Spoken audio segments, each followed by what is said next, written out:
हाँ जी, जय हिंद एवरीवन। ये लेक्चर तुम्हारा होने वाला है। It is about class 10th science chapter number 8 metallurgy, chemistry का मेटलर्जी। अभी चैप्टर बहुत हार्ड लगता है बच्चों को, लेकिन अब से नहीं लगेगा। क्यों? हम पढ़ाएंगे जी, है ना, हम पढ़ाएंगे। चलो, तुम्हारे लिए सबसे पहले मीनिंग पता करते हैं कि मेटलर्जी होती क्या है। क्या है, जब भी कोई चैप्टर शुरू करो सबसे पहले उसका मीनिंग पता करना शुरू कर दो। मेटलर्जी, है ना। मेटलर्जी क्या होगा मीनिंग? जब किसी वर्ड का मीनिंग पता ना हो, क्या करो, बीच में से काट दो। क्या बचा है तुम्हारे पास? मेटल और लर्जी। मेटल मतलब कौन से तुम्हारे? आयरन होगा, तुम्हारा मैग्नीशियम, तुम्हारा सोडियम, पोटेशियम, एक्सेट्रा चीज़ें। लर्जी का मतलब क्या होगा रे? रिफाइन। का मीनिंग क्या होगा? रिफाइन करना। अभी इसका मीनिंग क्या हो जाएगा रे फिर? समझो, एग्जाम्पल देता हूँ कि ऐसा तुम्हारे पास एक यूटेंसिल है, एक डब्बा है, इसमें तुमने डाली मिट्टी। ये सारी मिट्टी है, समझो, है ना। ये सारी की सारी तुम्हारी सॉइल है। अब ये मिट्टी में मेरे को बताओ, ये मिट्टी मिक्सचर होगी? अब सर, किसका मिक्सचर होगा? ये मिक्सचर होगी आयरन की। इसमें आयरन भी होगा, इसमें मैग्नीज भी होगा, मैग्नीशियम भी होगा, इसमें जिंक भी होगा, इसमें पोटेशियम भी होगा, इसमें कॉपर भी होगा, इसमें बहुत सारी चीज़ें होगी, एक्सेट्रा, है ना। यही चीज़ अगर मैंने बोला तुमको इसमें से मुझे बस आयरन निकाल के दो, मैंने और एक डब्बा दिया तुमको और इसमें से मैंने बोला तुमको कि बस एक आयरन निकाल के दो, सिर्फ इसमें से सिर्फ आयरन, ये बाकी के नहीं चाहिए, बस आयरन चाहिए मुझे। इसका मतलब क्या कर रहा हूँ मैं यहाँ पे? रिफाइन कर रहा हूँ। अभी इसी ओर से इसको एक क्या मिक्सचर को क्या बोलेंगे? ओर्स। ओर्स मतलब इन सब का कॉम्बिनेशन, आयरन वगैरह सब चीज़ें। इस ओर से मैंने बोला रिफाइन करके मेरे को बस आयरन चाहिए, और एक दिया मैंने, उसमें मैंने बोला सिर्फ कॉपर चाहिए, और एक दिया उसमें मैंने बोला बस जिंक चाहिए। अब इसको अलग अलग तरीके से इसमें से निकालना है, इस एलिमेंट्स को। इसी प्रोसेस को हम क्या बोलेंगे रे? मेटलर्जी। इसी प्रोसेस क्या बोलेंगे? मेटलर्जी। तो डेफिनेशन क्या हो गया रे? A process that is used a process that is used for the extraction of metals in their pure form। ये प्रोसेस है एक जिससे हम एक्सट्रैक्शन कर रहे हैं, किसका रे? मेटल्स का। समझ गया? अभी मेटलर्जी का मीनिंग समझ गया तुमको क्या है? अभी चलते तुम्हारे चैप्टर की तरफ। तुम्हारा चैप्टर अब डिवाइडेड किस चीज़ों में है रे? देखो यहाँ पे फिज़िकल प्रॉपर्टीज़। क्या क्या पढ़ना है हमें? सबसे पहले हमें पढ़ना पड़ेगा फिज़िकल प्रॉपर्टीज़, बाद में पढ़ना है तुमको केमिकल प्रॉपर्टीज़, है ना। Chemical properties. तीसरी चीज़ क्या पढ़नी है? केमिकल प्रॉपर्टीज़ होने के बाद ये किसका पढ़ रहे हैं हम? फिज़िकल, केमिकल, ये मेटल्स का। ये केमिकल प्रॉपर्टीज़ बस नॉन मेटल्स की। उसके बाद मेटलर्जी के बहुत सारे कॉन्सेप्ट्स, है ना। पहले मेटल को पता करो, फिजिकल केमिकल प्रॉपर्टीज़ क्या है, बाद में नॉन मेटल्स की पता करो, उसके बाद पता करो मेटलर्जी की प्रोसेस कितनी है, बाद में इसके बाद ही होगा तुम्हारे फिफ्थ पॉइंट, ये फिफ्थ पॉइंट फिज़िकल प्रॉपर्टीज़। अब ये फिज़िकल प्रॉपर्टीज़ भी किसकी? नॉन मेटल की ही। केमिकल प्रॉपर्टी भी नॉन मेटल्स की। उसके बाद 6 नंबर पे क्या है? रिएक्टिविटी, मतलब कि ये रिएक्ट कैसे कर रहे हैं, उसके बाद क्या आएगा? Ionic compounds. आयोनिक कंपाउंड मतलब क्या रे? आयोनिक कंपाउंड मतलब NaCl, इसके बीच में कौन सा बॉन्ड है रे? Ionic bond. ठीक है, अभी आगे पढ़ेंगे क्या क्या चीज़ें हैं। देखो, अर्थ स्टार्टिंग से शुरू करता। अर्थ was born about 4.5 million years ago. कब शुरू हुई थी रे अर्थ? 4.5 मिलियन ईयर्स। 1 मिलियन में कितने ज़रूरत है रे? 9 ज़ीरो। कितने? 9। 10⁻⁹ है ना। 9 ज़ीरो है मतलब इसके बाद 9 ज़ीरो है तो 10⁻⁹ इंटू 4.5 कितने, मतलब 9 ज़ीरोज़ 4.5 मिलियन ईयर्स आएगो, इतने पहले हुई थी वो। अब मेरे को बताओ इतने पहले कोई चीज़ निर्माण हुई है या फिर बिल्ड हुई है तो इसके ऊपर जो लाइफ फॉर्म है ना, जो लाइफ वगैरह है, ये बनने के लिए भी बहुत सारी चीज़ें लगी होगी। सॉइल और क्या है, वेजिटेशन, वाटर, ये सब चीज़ें। अब इतने दिनों से अगर तुम ऐसे ही बना के ऐसे रखो तो ऑब्वियसली इसमें कुछ कंपोजिशन भी आएगा रे, है ना। कुछ इसके अंदर अर्थ के मिट्टी में कुछ तो भी कंपोजिशन भी आएगा। जैसे हमारी बॉडी किससे बनी है, वाटर की। क्या क्या होता है रे, जैसे प्लांट्स, क्या क्या होता है उसमें, नाइट्रोजन होता है प्लांट्स में, जिंक होता है, मैग्नीशियम होता है, सब कुछ चीज़ें। अब ये प्लांट मरने के बाद ये किस में जाएगा रे, सॉइल में। और ये सॉइल में ऐड क्या हो जाएगा रे, ये सोडियम, नाइट्रोजन, ये सब चीज़ें इसमें ऐड हो जाएगी, है ना। अब यही मेटल के फॉर्म में होगी, यही नॉन मेटल के फॉर्म में होगी, और यही मेटलॉइड के फॉर्म में होगी। अब इसी को ही हमें पढ़ाई करनी है और इसी को ही हम बोलेंगे मेटलर्जी, ठीक है। इसीलिए पैराग्राफ दिया है कि अर्थ 4.5 बिलियन ईयर्स पहले आई, उसके बाद क्या हुआ, मेटल्स, नॉन मेटल्स, मेटलॉइड्स है ना। अब इसी को स्टडी करना है हमको, इसी को स्टडी करना है ना। तो सबसे पहले मेटल्स की फिजिकल प्रॉपर्टी पता करनी पड़ेगी, उसके बाद नॉन मेटल्स की। मेटलॉइड्स वगैरह तो है नहीं, लेकिन तुम्हारे चैप्टर में मेटल्स और नॉन मेटल्स को बहुत इंपॉर्टेंस दिया गया है। तो चलो करते हैं उसका। सबसे पहले चीज़ क्या दिया है, फिजिकल प्रॉपर्टीज़ ऑफ मेटल। पहले क्या दिया है तुमको, can you tell what are the physical properties of metal and non metal. ठीक है, नहीं पता कोई प्रॉब्लम नहीं, यहाँ पे सारा दिया है, ठीक है। ये यहाँ पे सारा दिया है, मैं बताता हूँ इजीली अभी। फिजिकल प्रॉपर्टीज़ ऑफ मेटल्स, चलो इसको पहले हम ठीक तरीके से नोट्स बना लेते हैं साथ साथ, ताकि तुम्हें भी पता चले क्या है रे। पहले दिया है फिजिकल प्रॉपर्टीज़, और कौन सा है रही है, physical properties of metals, physical properties of non metal.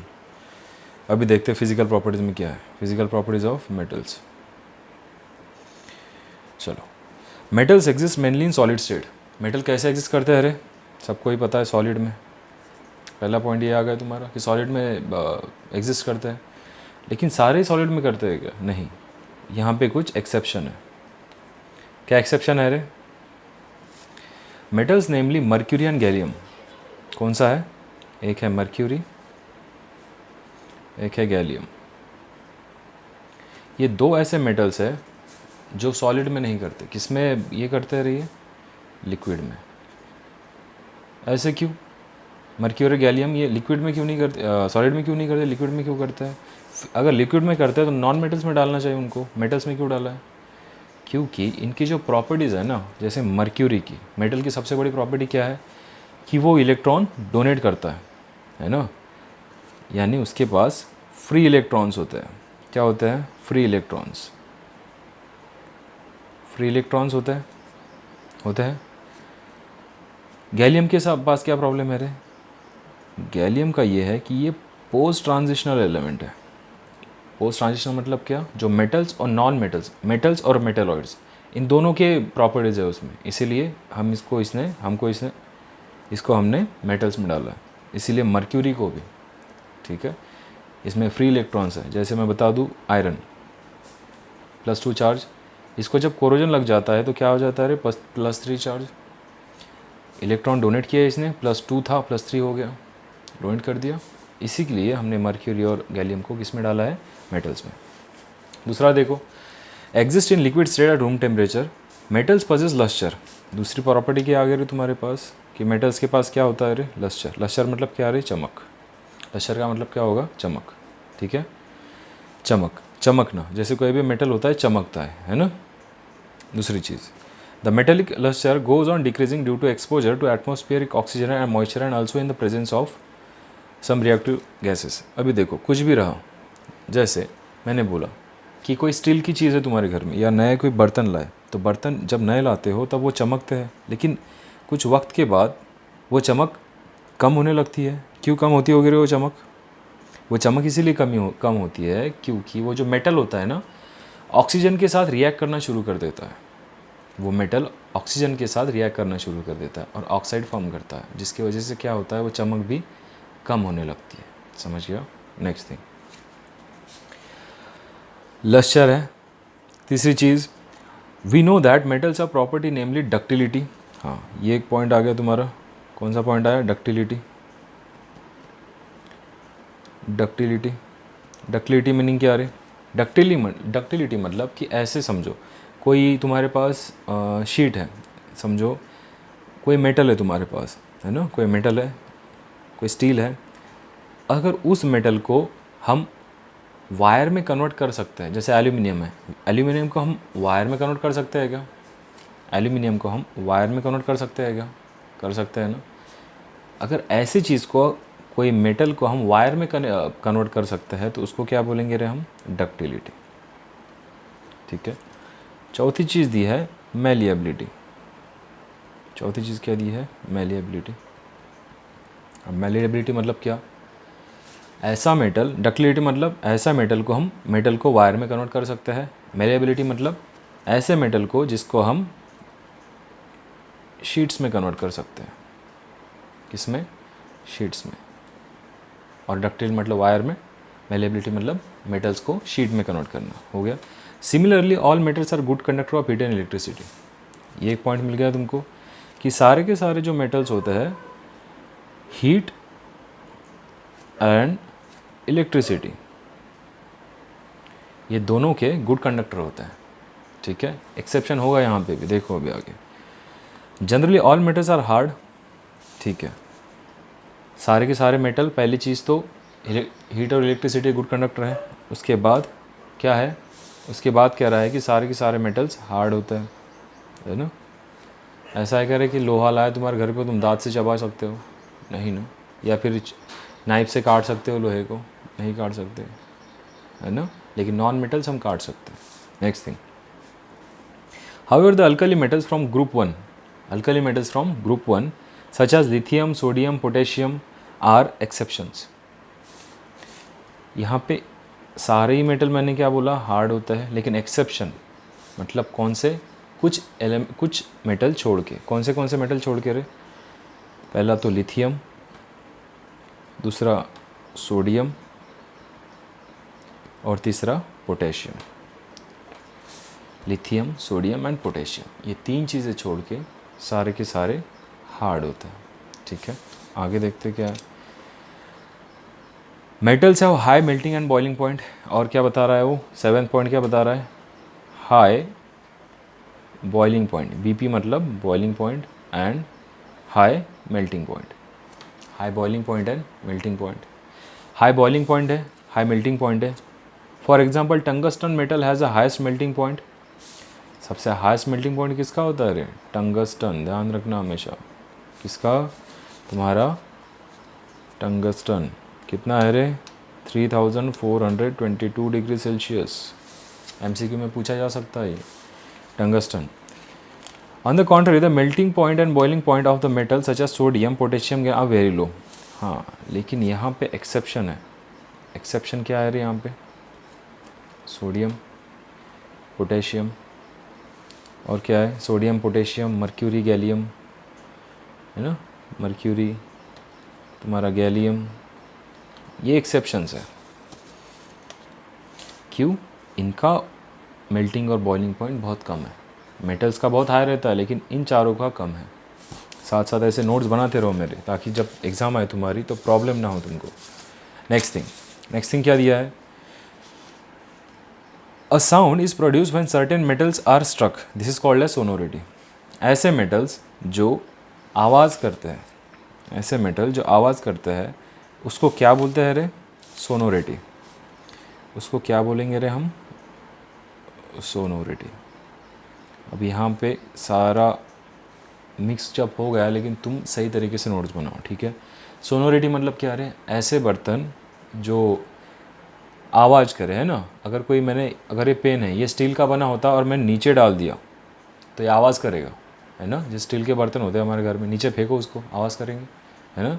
इसके पीछे की स्टोरी है कि वो, अभी शॉर्टकट में बताऊंगा मैं, कि ये चीनी लोग होते हैं ना, चाइना के लोग, उनके नाम देखो कैसे होते हैं, किसी का टिन, किसी का चिन, किसी का पिंग, कुछ भी ऐसे नाम होते हैं, टिंग टोंग, कुछ भी नाम होते हैं उनके। तो मेरा दोस्त कह रहा था कि तेरे को पता है उनके नाम कैसे रखते हैं?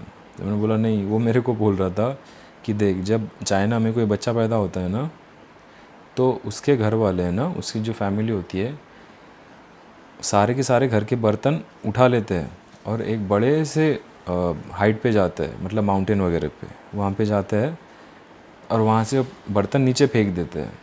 मैंने बोला क्यों? नहीं, बोले देख, एकदम ऊंचाई से अगर नीचे बर्तन फेंक देंगे हो तो वो बर्तन कैसे आवाज़ करेंगे, टिंग टूंग टांग टूंग, है ना, ऐसे करेंगे। तो उसी हिसाब से जैसा आवाज़ आया वैसा वो नाम रख लेते हैं उनके चीनी बच्चे का। तो ये उसके पीछे एक स्टोरी है। तो ये सोनोरिटी भूलना मत। सोनोरिटी मतलब क्या है? ऐसा मेटल्स, ऐसी चीज़ें जो आवाज़ करे नीचे गिरने के बाद, उसको हम क्या बोलेंगे? Physical properties of metal. तो ये है तुम्हारी फिजिकल प्रॉपर्टीज़ ऑफ मेटल। अब दूसरा टॉपिक देखो क्या है। दूसरा टॉपिक है physical properties of non metal. Physical properties of, अब ये मेटल्स की हो गई, अब ये physical properties of non metal. Physical of non metals, physical properties of non metals क्या कैसे होगी रे? चलो देखते हैं।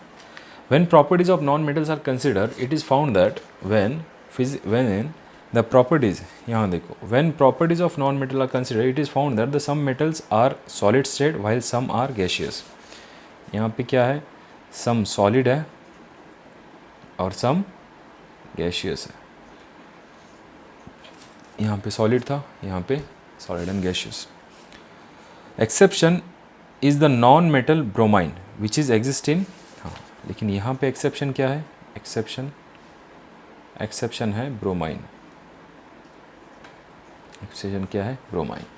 ठीक है, ब्रोमाइन, एक्सेप्शन ब्रोमाइन। ये किस में, जैसे ये सॉलिड और गैसेस दिया है, ये किस में रहेगा रे? लिक्विड में। ये किस में रहेगा? लिक्विड में। Non metals do not possess lustre. यहाँ पे लस्टर है, देखो दूसरा पॉइंट, यहाँ पे होगा क्या लस्टर? यहाँ पे लस्टर नहीं होगा, there is no lustre. But iodine है एक्सेप्शन, लेकिन यहाँ पे एक्सेप्शन क्या है रे तुम्हारा? साथ साथ नोट्स बनाते रहो, फिर से रिपीट कर रहा हूँ। आयोडीन, क्या एक्सेप्शन है तुम्हारा? आयोडीन। क्यों? नमक। नमक पता है, नमक चमकता है अगर धूप में रखोगे तो, है ना, तो उसको, लेकिन आयोडीन नॉन मेटल है लेकिन फिर भी चमक रहा है ना, समझ गए? तो ये है एक्सेप्शन, समझ गए? ये एक्सेप्शन है। नेक्स्ट चीज़, iodine exception as its crystal are shiny, non metals are not hard. तीसरा पॉइंट क्या है रे? ये हार्ड है। क्या है? ये हार्ड है, सॉरी, ये हार्ड नहीं है, दिस आर नॉट हार्ड। ठीक है, ये हार्ड नहीं है। यहाँ पे क्या था रे? This are hard. ये देखो, मेटल्स आर हार्ड लेकिन non metals are not hard. Cross किया मैंने, क्रॉस मतलब not hard. Diamond which an allotrope of carbon is exception. हाँ, यहाँ पे एक्सेप्शन क्या है रे? डायमंड पता है, कार्बन का एलोट्रोप, ये एक्सेप्शन है यहाँ पे। Diamond is exception. ठीक है, डायमंड इज एक्सेप्शन। नेक्स्ट चीज़ देखो, diamond is the hardest natural substance. ये ध्यान रखना, अगर तुमको पूछा जाए which is the hardest natural substance, hardest natural यानी जो प्रकृति में पहले से ही वैसे का वैसा है, तुम क्या बोलोगे रे? Diamond, hardest natural substance, natural substance. ठीक है, ऐसे नोट्स बनाते रहो, एग्ज़ाम के वक्त काम आ जाएगा। नॉन मेटल्स है low melting point and boiling point. Non metals को क्या है रे? लो melting point and boiling point. यहाँ पे कैसा था रे? मेल्टिंग पॉइंट बॉइलिंग पॉइंट कहाँ पे है? ये है। ये एरो का मतलब क्या है रे? High. High boiling point and melting point, लेकिन यहाँ पे क्या है? Low melting point and boiling point. ठीक है, non metals are bad conductor of electricity and heat. जो नॉन मेटल्स होते हैं they are bad conductor and these are good conductor. These are good conductor of heat and electricity, these are bad conductors of heat and electricity. Non-metals have bad conductors of electricity and heat. Graphite as an allotrope carbon exception, लेकिन यहाँ पे exception क्या है? Exception है यहाँ पे, क्या है? ग्राफाइट। ग्राफाइट मैं ये नहीं बोलूँगा बहुत हाई लेवल का कंडक्ट करता है, लेकिन बहुत कम भी नहीं करता, यानी मीडियम करता है ना। It is a may be good और bad but medium conductor of heat and electricity. Understanding? यह है तुम्हारा physical properties of metal and physical properties of non metal. चलो नेक्स्ट पेज पे चलते हैं। केमिकल प्रॉपर्टीज़, देखो ये हो गए तुम्हारे नोट्स। अभी चलते हैं नेक्स्ट पे। नेक्स्ट क्या है? Chemical properties of metals. Chemical properties of metal, chemical properties of metals, साथ साथ नोट्स बनाते रहो। केमिकल प्रॉपर्टीज़ ऑफ मेटल्स क्या है रे? केमिकल प्रॉपर्टीज़ ऑफ मेटल्स, सबसे पहली चीज़ तो ये रिएक्टिव है। कैसे है रे ये? रिएक्टिव है। रिएक्टिव मतलब क्या? जो रिएक्ट करेंगे। रिएक्टिव मतलब क्या? जो रिएक्ट करेंगे। ऐसी चीज़ें जो रिएक्ट करती है ना, ऐसी चीज़ें जो रिएक्ट करती है उसको क्या बोलेंगे हम? जैसे कि आयरन समझो, Fe है प्लस, मैंने इसको क्लोरीन के साथ, क्लोरीन में डाल दिया इसको, है ना, या फिर Fe को मैंने पानी में डाल दिया, पानी मतलब H2O।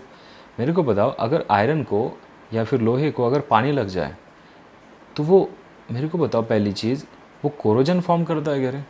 जंगने लगता है ना, जंगने लगता है वो। क्या होगा रे इससे? क्या होगा?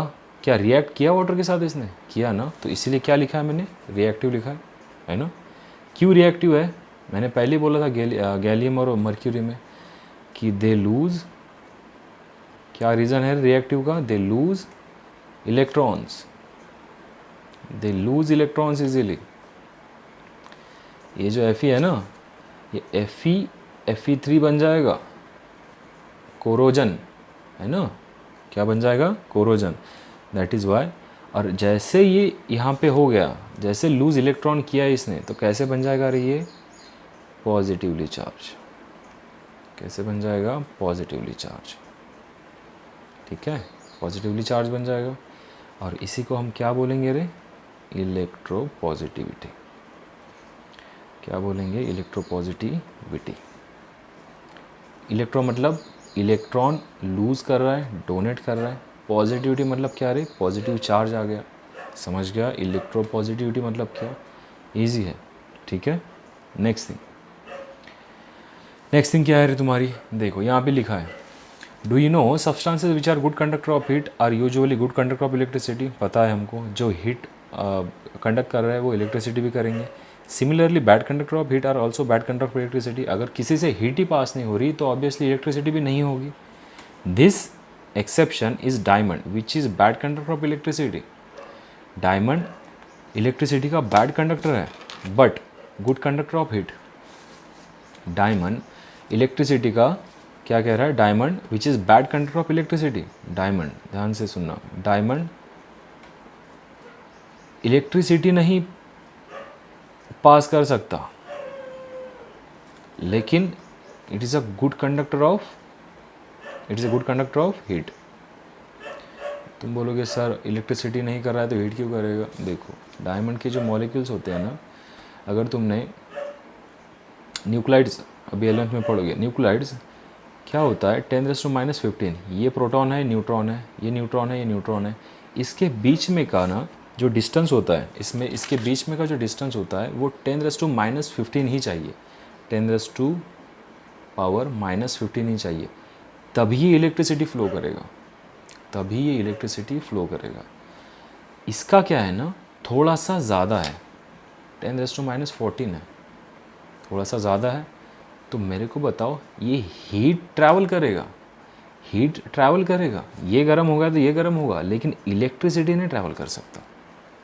ठीक है, ये है तुम्हारा रीज़न। यहाँ पे अभी इन्होंने रीज़न दिया नहीं, लेकिन पता होना चाहिए तुमको। नेक्स्ट थिंग, ये छोटा सा एक रिएक्शन है, देख लो क्या क्या दिया है। Apparatus take a pair of tong, मतलब एक पकड़ने के लिए कुछ लो, चाकू लो साथ में, और बर्नर, बर्नर मतलब ये आग लगाने वाला, है ना। कॉमन इंसान के सबसे फेवरेट काम होता है आग लगाना, तो यहाँ पे भी आग लगाएंगे, है ना, जो कि नेक्स्ट थिंग, केमिकल्स देखो, sample of aluminium, copper, iron, lead, magnesium, zinc, ये सारे के सारे एलिमेंट्स लेने हैं। अब ये प्रैक्टिकल्स है ना। अभी सबसे पहली चीज़ ये सारे लेने हैं। मैं बस इतना बता दूँ, सोडियम थोड़ा ध्यान से यूज़ करना ज़िंदगी में। सोडियम ये बहुत रिएक्ट करता है और रिएक्ट करने के बाद पहले तो जगह पे फूट जाता है, ठीक है, और फूटने के बाद ये हाथ वगैरह सब जल जाता है, ठीक है। एक बात बता दूँ, यहाँ पे जो भी करना है it is a laboratory thing, यहाँ पे बस मैं समझा रहा हूँ। होल्ड अ सैम्पल ऑफ अबो, इसमें से मैं सीधा बता दूँ कि कोई भी इसमें से एल्यूमिनियम, कॉपर कुछ भी लेना है, कुछ भी ले लिया, उसको कट करना है नाइफ़ से, हैंड ग्लोव्स पहन के, और उसको ये जो है ना स्टैपुला, मतलब घर में पकड़ होती है वैसे ही होता है, इसको पकड़ लेना है। और ये बर्नर है तुम्हारा, बर्नर मतलब ये बर्नर जिसमें से आग आएगी, ये बर्न कर लिया, उस ये स्पैटुला के साथ पकड़ लिया, उसको पकड़ के साथ उस इसको एल्यूमिनियम को, और ये आग के ऊपर ऐसे पकड़ लिया। अब जैसे आग के ऊपर पकड़ोगे क्या होगा, क्या होगा क्या नहीं होगा, वही क्वेश्चन यहाँ पे पूछे हमको। मैं आंसर बता दूँ तुमको। Which metal catches fire easily, मैंने पहले ही बोला सोडियम, सोडियम बहुत जल्दी जल जाता है, मैंने लिखा है यहाँ पे सोडियम।